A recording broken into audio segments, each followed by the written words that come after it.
But that just like hit me with like, why am I even thinking this is a problem? What if I thought through the lens of, I fucking love this? And not just like an affirmation in the mirror that I don't believe, but like you imparted that not as words of fakeness, but I felt that hit me of like, isn't that a better way of being?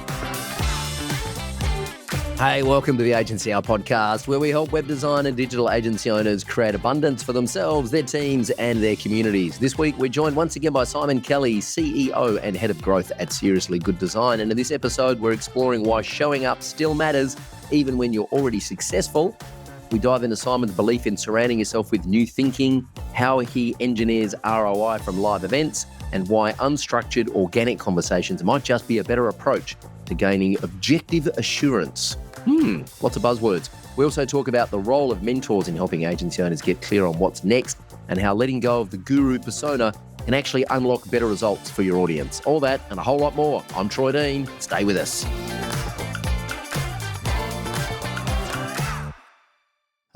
Ladies and gentlemen, Simon Kelly, welcome back to the Agency Hour for what I believe is the final installment in this season of the Agency Hour podcast. Is that right?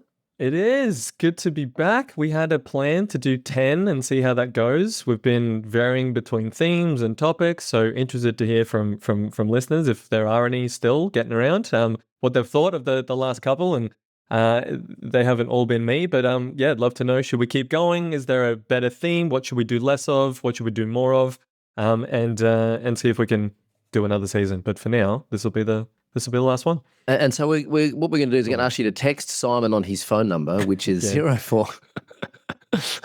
Probably the best way is to hit us up on YouTube. Go to the YouTube channel, go to one of the Agency Hour podcast episodes, go to this one actually, and give us some feedback on which I know no one is going to do, which is fine, because who's got time to do that, right? Or you can just email support@agencymavericks.com, which again, no one's got time to do that. No one cares, right? You used to have in your signature, call me anytime. I did. Like call me. Did. And I you did. had, I did, and I had a Skype phone number. Yeah. And so, one of the things we were going to do, one of the things we've been talking about doing on this show is to have a phone number where people can call in and leave a voice message. So I think we should do that, right? If we do this again, I'm going to keep doing the podcast. Whether or not you come back is yet to be decided. But we'll do, more episodes, and I think we'll have a dial-in number, which no one will ring. I promise you, no one will call it. But we'll set up a dial-in number. People can dial in and ask a question, and then we'll play the question on the show, and we'll answer the questions on the show, right? No one's going to do it, but we should do it anyway, just to see. To have that offer it's actually insane because, and I had to kind of reframe my thinking here because like we know each other, and I've like worked with you and talked with you for ages. So forgetting that you're like, yeah. I've seen a lot. Yeah. We've shared Airbnb, and I'll just leave it at that. So what happens on tour? Stays on tour. Stays on Facebook. What happens on tour goes on YouTube. Goes live streamed. And like me being here on this, I don't underestimate or under gratefulness this opportunity to be here to ask questions, because I think lots of people would like give their left arm to be able to be like, can I talk to Troy? I just have this burning question. So for those people, I know, like, and that's great that you think that, because you're a gracious human being and modest sometimes. And no, not modest. So the opportunity to be able to be like, I have an agency, I've got a freelance business, I'm trying to make this work, I'm trying to support my family, I'm trying to grow with AI. Like I can get a direct line, ask a question, and get it answered. Well, Max, didn't you look into this a couple of weeks ago? You had this a couple of weeks ago? Max was looking into this, right? Did we get a phone number? Have we got a phone number yet? No, Max is looking at me like he doesn't know what I'm talking about. A couple of weeks ago, didn't we talk about that one? SpeakPipe. Let's do it. Let's set up SpeakPipe. Here's what we're going to do. We're going to set up SpeakPipe. We're going to have a phone number that you can call, and by the time this episode goes live, we will set up SpeakPipe. We will have a phone number that you can call, and you can ask a question, and we will play if anyone does this, by the way, we will play the question on the show, and we'll answer the question, right? We'll make that happen. And so we will publish that phone number with this episode somewhere, wherever you're listening to this episode or watching. We'll put the phone number in the show notes. You can ring that phone number. It'll probably be in the US, I imagine, because that's where the bulk of our audience are. We might try and set one up in Australia too. I don't know. and you can ask a question and we'll answer it. If people, I'll tell you what, we'll give it a month, and if no one uses it, then we'll turn it off. How's that sound? Sounds good to me. Great. Yeah. So now we're going to Bali next week, right, for our MAVCON, which is now you and I ran the first MAVCON, which is the live event that we run for customers. We ran the first MAVCON 7 years ago. 7 years ago, in Oscar was it was just before his first birthday. We're in San Diego. We're in Mission Bay at the venue in San Diego in June, and we ran MAVCON for 12 members or whatever it was. And we put white fucking sticky notes all over the windows and, went out in the boat and drank beer and all that good stuff. Had a great time.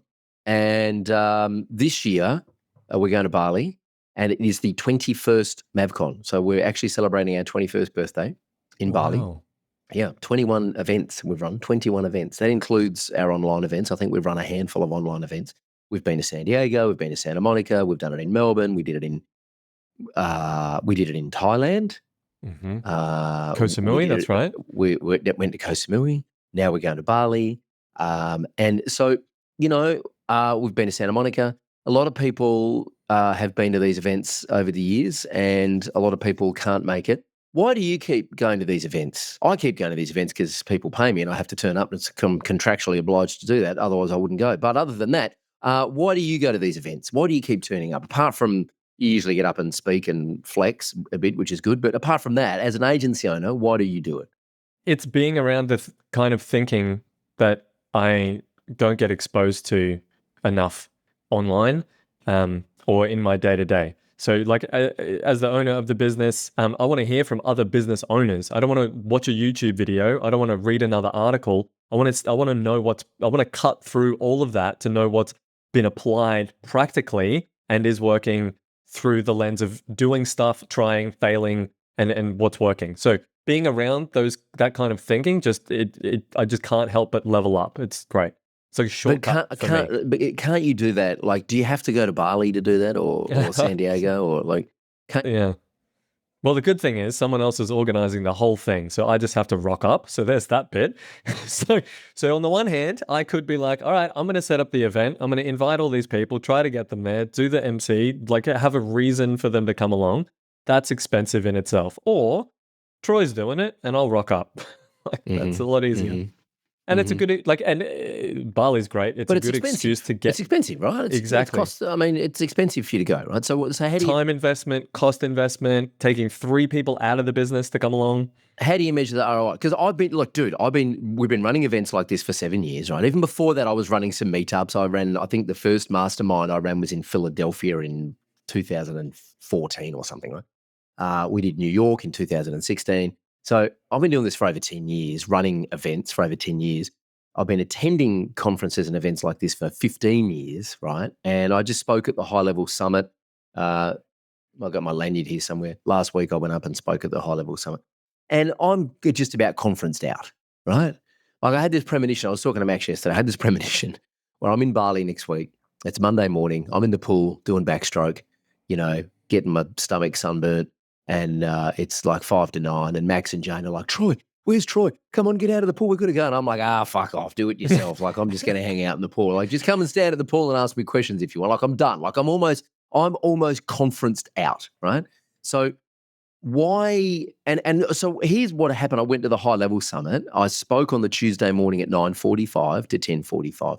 I walked into the room at 9:15 Tuesday morning. Got my badge, got my microphone. Got up on stage, spoke from 9:45 to 10:45. By 11 o'clock, I was out of there. I was up in the room, packed my bag in a cab, and I was out. I was there on the Sunday night and all day Monday. Did not go anywhere near the conference because I find them exhausting, right? So how do you measure ROI? Now, maybe that's just because, I say this humbly, but from getting out of the Uber and checking into my room Sunday night, I was stopped by about half a dozen people who wanted to shake my hand and say, I'm a follower and nice to meet you and blah, blah, blah, which I get and it's awesome. And 10 years ago that I would have been on cloud 9. Now it's just, and I love these people, but now it's just, it's a distraction and a bit of a hindrance. You know what I mean? It's like, just fucking give me some space, right?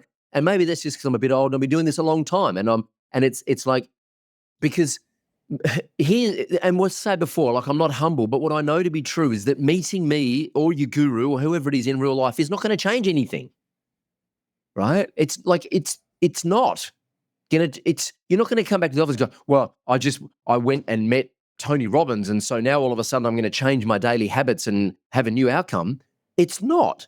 The only person that can change your daily habits and change your outcome is you. It doesn't matter if you meet Jesus Christ or Santa Claus or Troy Dean. It doesn't matter, right? That's just for me. That's just like I don't know.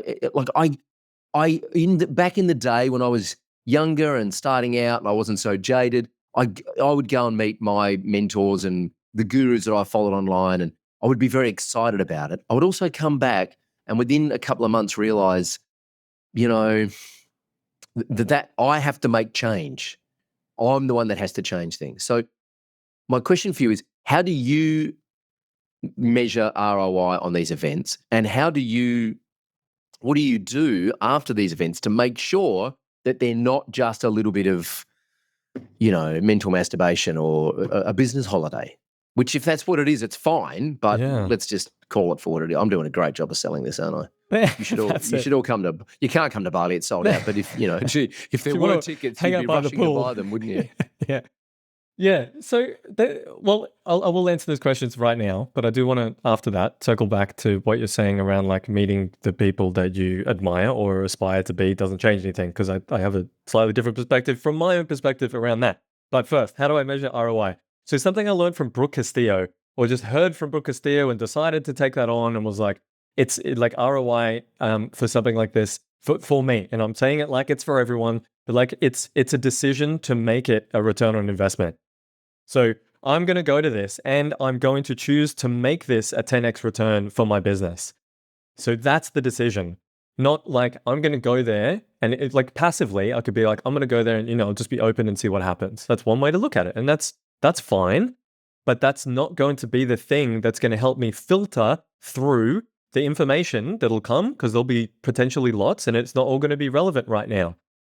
So if there's 3 things that I can take away, implement and be like, of course, we were trying this stupid thing and these people have solved that thing already. And it's probably not you on stage solving those, but it's at the round tables, it's at lunch, it's the other people doing things through the guidance and leadership of that happening, that I think we'll be able to pick up those things and create ROI, not just passively get ROI. So that's how I measure it, by deciding to make it happen. And I haven't always done that for sure. And I have definitely not received ROI and been like, well, nothing changed because I did nothing differently. Okay, great. Okay, well, now you're going to have to do something differently.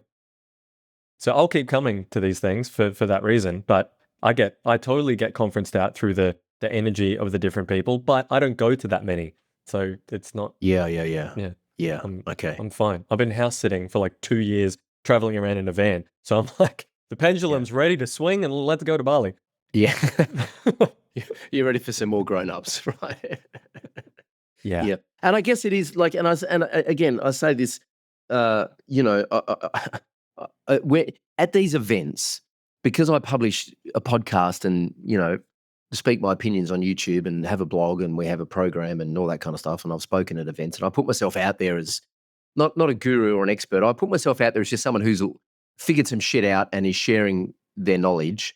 Other people position me as a guru or a rock star. I've never said that I'm a guru or a rock star or any of that kind of shit.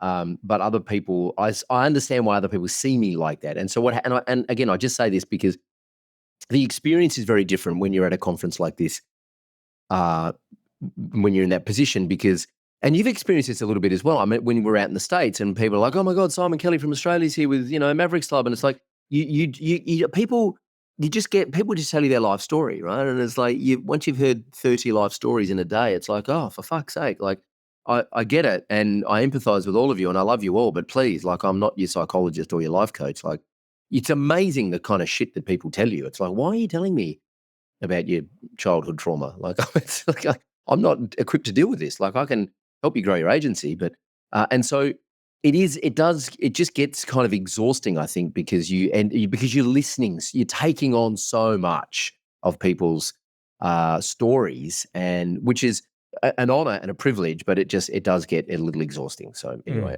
that's all I'm going to say about that. No, Yeah. no. So if I'm in the pool at MAVCon, Yeah. just, jump in the pool and let's talk about the footy or something. But, try to avoid telling me your life story if we're in the pool, Yeah. Yeah. Unless you've got unless you come bearing a gin and tonic, and then, maybe that's the olive branch. Let's make it reciprocal. Yeah. I like it. Now, yeah. And so you think Spicy Marg is you think would be meeting my your preference. mentors is in real life is valuable? Generally speaking, I think it depends on how you approach it, because when I first was hunting you down to see if you were a real human and if I wanted to listen to the things that you would say, your way, this is we'll see how this goes. Your way of being was important for me to absorb.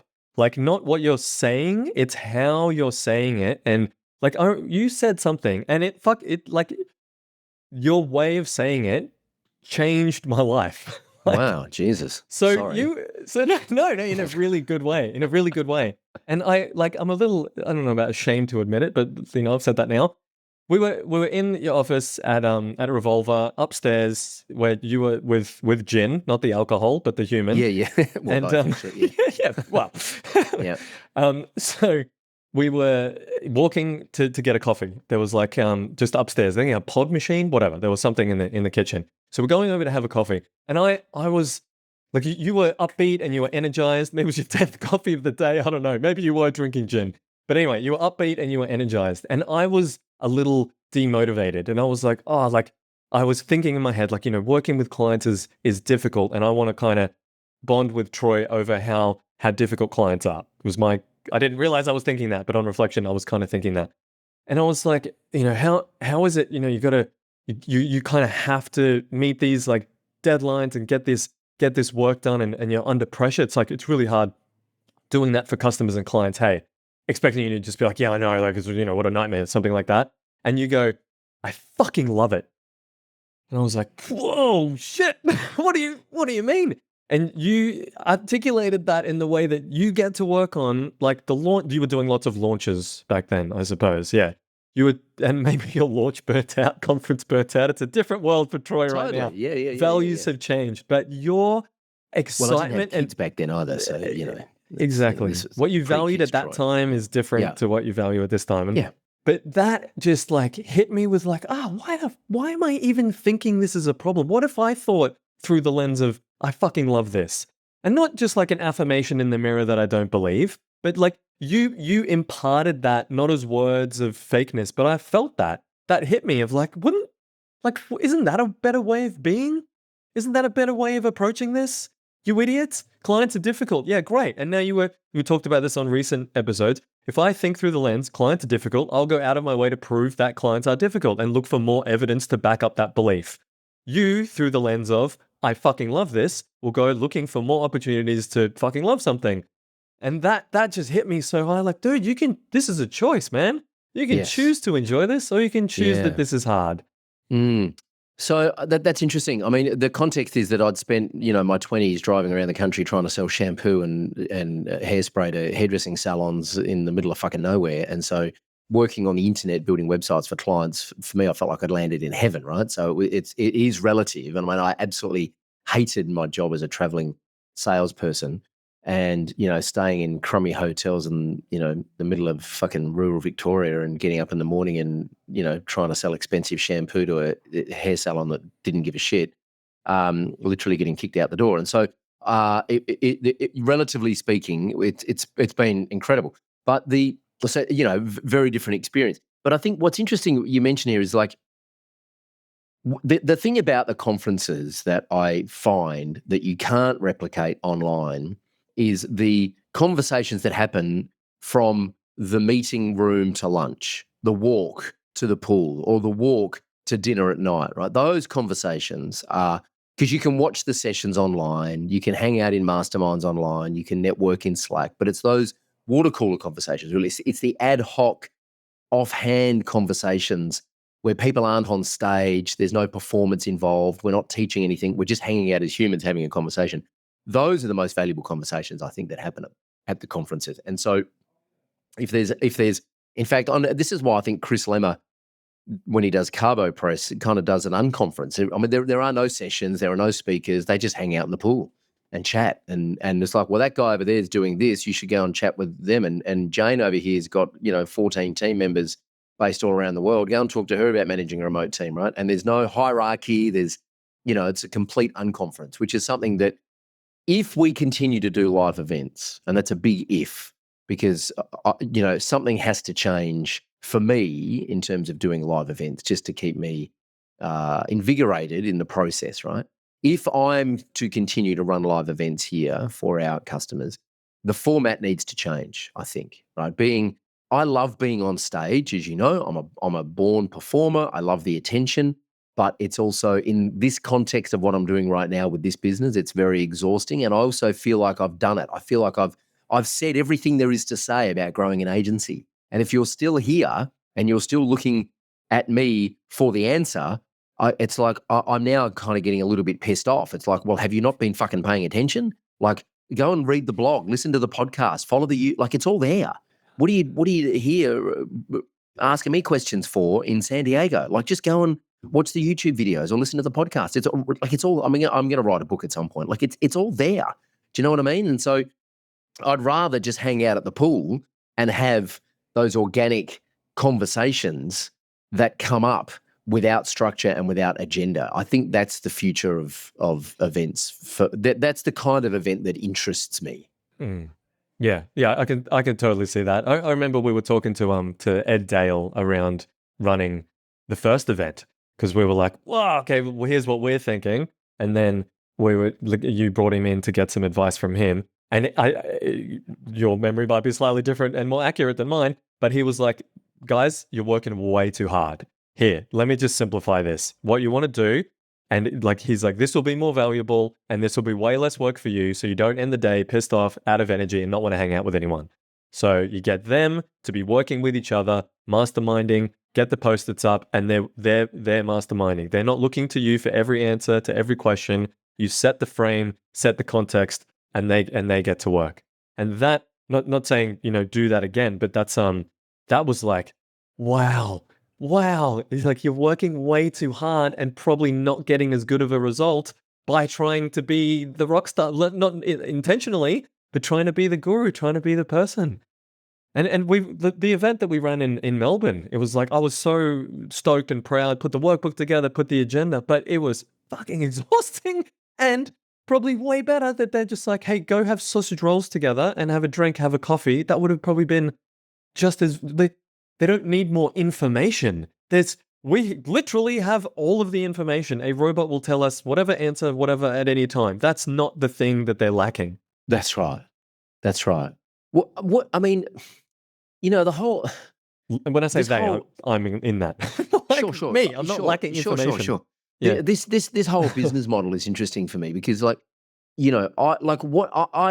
it that people like, and maybe, the 5 people that are listening to this can tell us, once we set up our SpeakPipe page, you can send us a voicemail and let us know.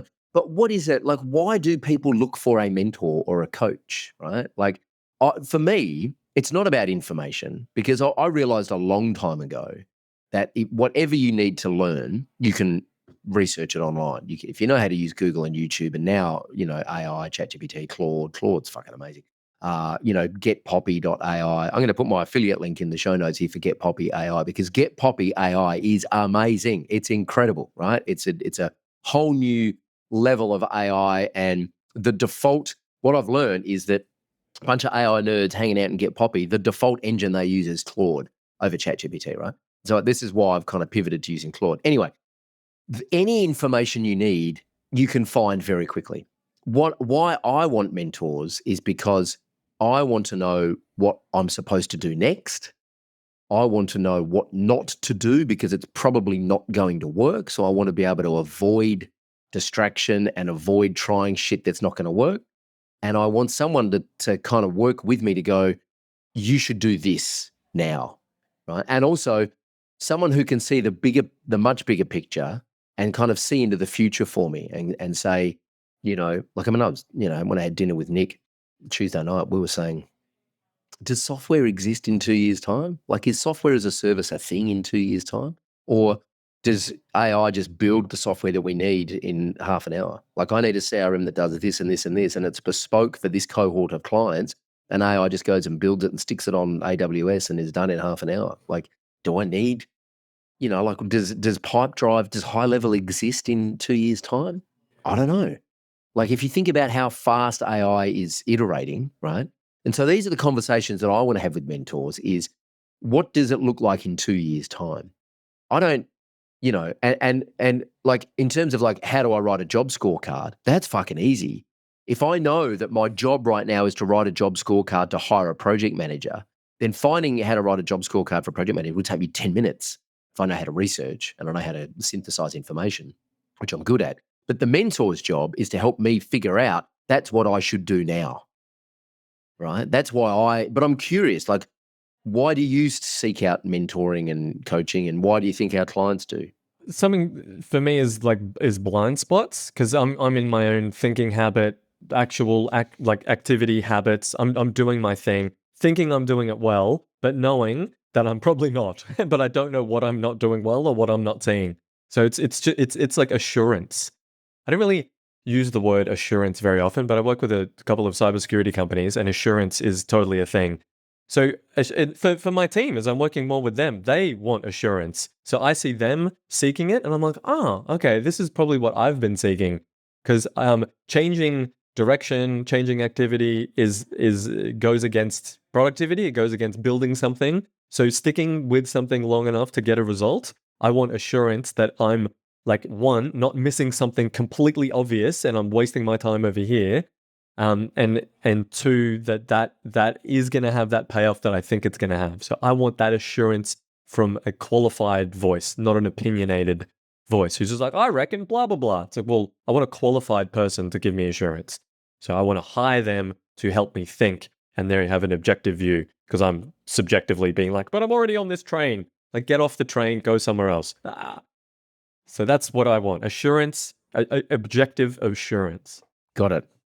Yeah. And I think, we have agencies present to us looking for the SOPs. What's the SOP for this? It's like, well, and this is what Nick has taught me as well, is that your job is to think. As an entrepreneur and a business owner, your job is to think. I mean, really, as a human, your job is to think, right? I mean, that's what we do. That's what we can do. I mean, the ability to daydream is, we're the only species that has the ability to daydream. Every time Oscar says, Dad, I'm bored, I'm like, how fucking lucky are you? Bored. You're bored. You know what I'd give to be bored, mate? Far out. Because you know what you can dream up when you're bored? You can dream up anything when you're bored. I'm overwhelmed with the amount of shit that I've got to do, and you're bored. You want some of my shit? Let's trade places for a minute, because I can dream up all sorts of stuff if I just give myself an opportunity to daydream, because we're the only species that can daydream, right? And so, what is it? If you conceive it and believe it, you can achieve it, right? Everything starts in the mind. And so giving yourself that structured space. I think the other thing that I like about coaching and mentoring is that it gives me time. It's why I see a therapist usually once a week, is it gives me an hour just to reflect on my life and my choices and who I am and who I'm becoming, and gives me that structured time to just slow down, unplug, and think, right? And you don't have to fill every moment of silence with noise. You can just sit and reflect for a bit. And so that's part of the appeal to me with surrounding myself with people who challenge me to think the things that I'm otherwise avoiding, even subconsciously, just filling my calendar with shit to do so that I don't have an opportunity to sit there and think, because that can be confronting, right? Yeah. Psychological discomfort we're avoiding.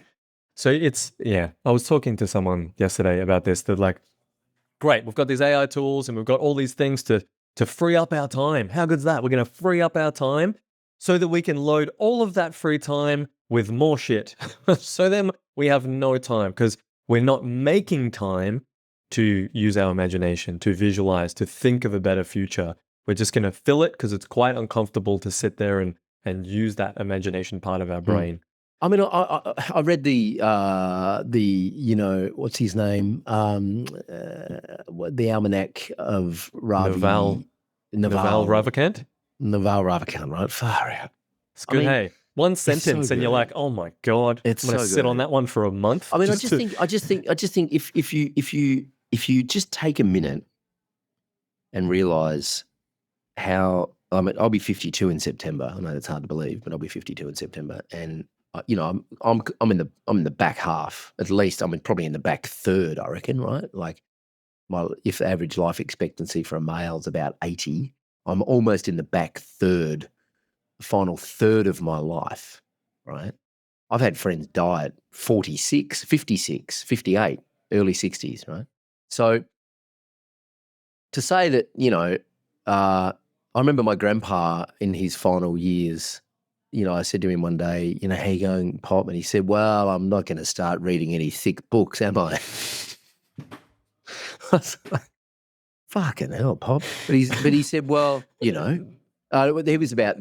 passed away about 2 or 3 years later. So the reality is he probably could have got through a few thick books, but he was a man who was well aware of the fact that he was going to die. Now, I just wonder if you take a moment to really truly reflect on how short your life is in the grand scheme of things and how insignificant your life is in the grand scheme of things, I wonder how you would choose to spend the moment that you're spending right now, right? If you're hanging out with me on a podcast or you're listening to this podcast, like, is this the best use of your time right now to be doing this?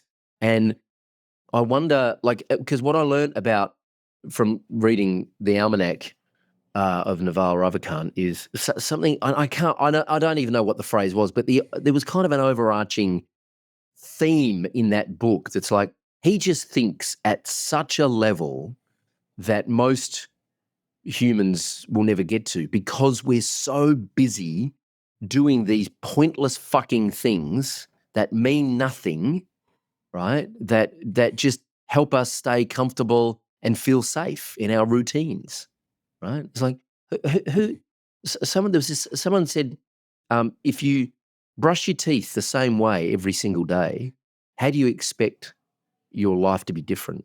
And what they mean by that is, like, if you drive the same routine to work every day, and you drive the same route home every day, and you eat the same food every Monday night, and you brush your teeth the same way, and you get dressed the same way, and you have a shower the same day, every time the same day, and you go to the gym the same 3 days a week, how do you expect life to change if you're doing the same thing every day? And so to your point about filling up your calendar, I just wonder if it's a brave choice to look at your calendar and say, my time is worth more than that thing that is in my calendar, and therefore I'm taking it out of my calendar. Yeah, it's like a sign of self-respect. Mm, Like, I'm going to gift this to myself. I mm, deserve to be ruthless with my time. mm-hmm, Yeah. mm-hmm, Hmm. mm-hmm. And do the thing that brings you the most joy.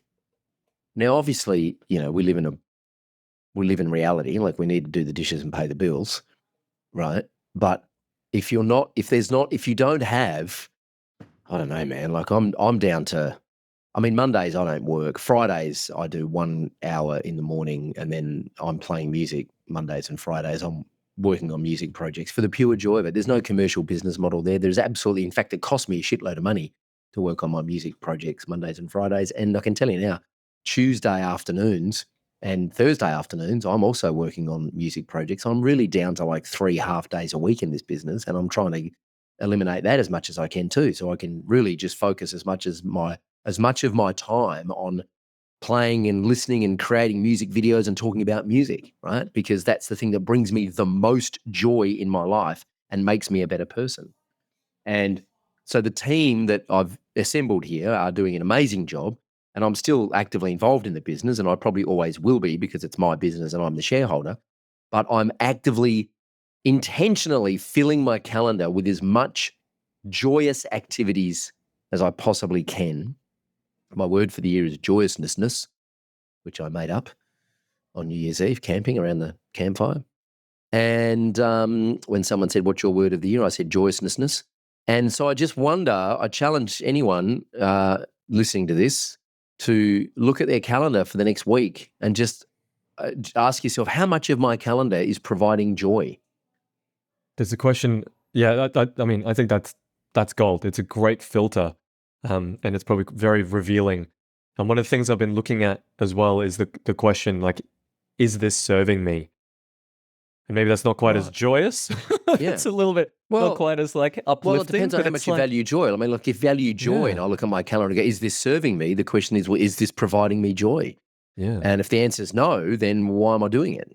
Yeah. Yeah, that's great. Value filter. I value joy. Is this serving that value? No, it's not. Because money can't buy time, right? Money can't buy time.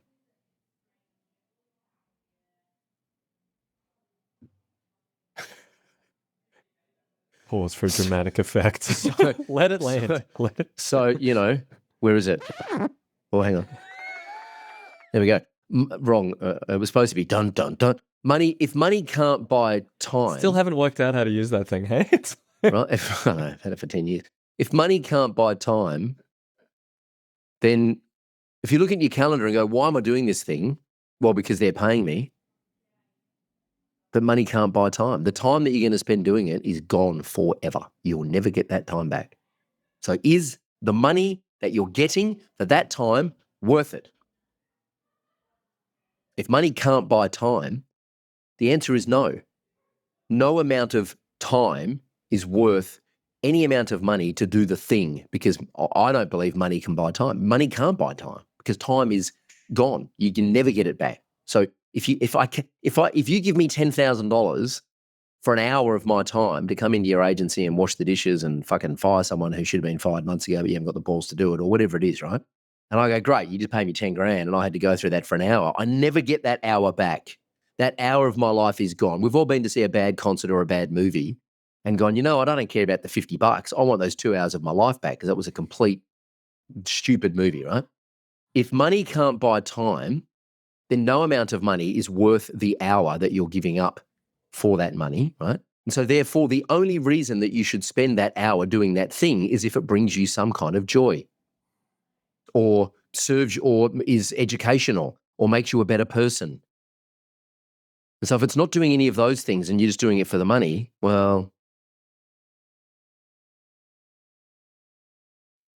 money can't buy time. So just know that you are sacrificing time for a piss poor amount of money that you will never be able to use to buy that time back.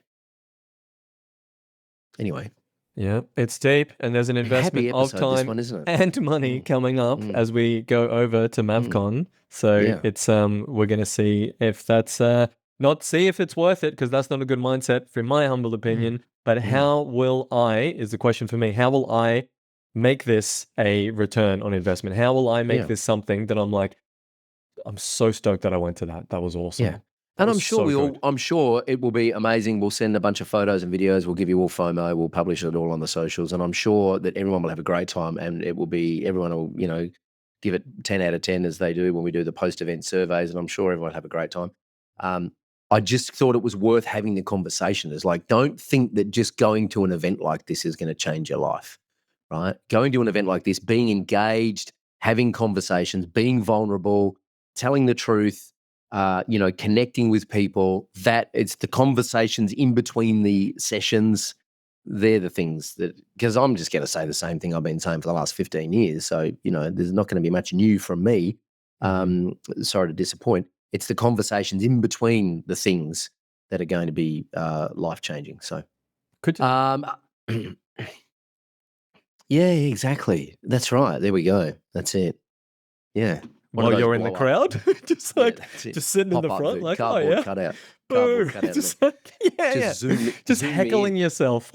Hey, this has been fun having you on the podcast. I appreciate your time and love that you've been here for 10 sessions now. Would love to do another batch if the listeners want it. We're going to publish the SpeakPipe page. I'm looking at it right now. I'm going to sign up immediately after this, and we're going to publish a SpeakPipe page so that you can leave a voice message for us on the podcast here. We'll give apparently it's not a phone number. You go to a page, which is great because anyone in the world can do it. You go to a page, you put your name, email in, you record a voice message. It comes to our inbox. We can play them on the show, and then we can answer those questions. So we'll publish those details, and we're also we're gonna email our list with our leave a voicemail on the podcast. We'll put it in the Facebook group as well, so we'll get some people leaving messages, which will be fun.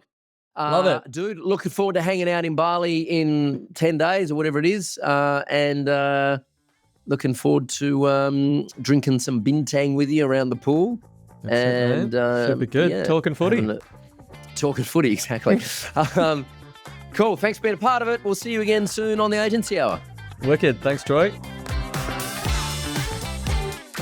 Thanks for listening to the Agency Hour podcast, and a massive thanks to Simon for joining us. And honestly, I am looking forward to hanging out with him at the Laguna, which is a luxury collection resort in Bali. Check it out. It's in Nusa Dua. Just look it up. The Laguna Luxury Collection by Marriott in Nusa Dua. It's an amazing looking resort, and I can't wait to be there. All right, folks, remember to subscribe and please share this with anyone who you think may need to hear it. I'm Troy Dean, and remember, Venus is the only planet that spins clockwise.